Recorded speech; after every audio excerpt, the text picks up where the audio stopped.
Hello, đây là một con gà F1 của mình nha.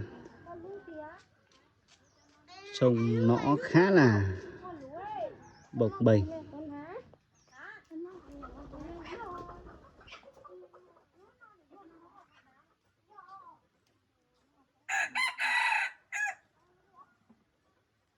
Lọc cái cổ suội ý này thằng nó này. Mới chỉ lọt trở này thuộc cái này. Lâu mỏ sẽ là cậu tờ luôn này. Hành cơ lì lợn nè. Quần rùa sắp lỡ thằng nó này.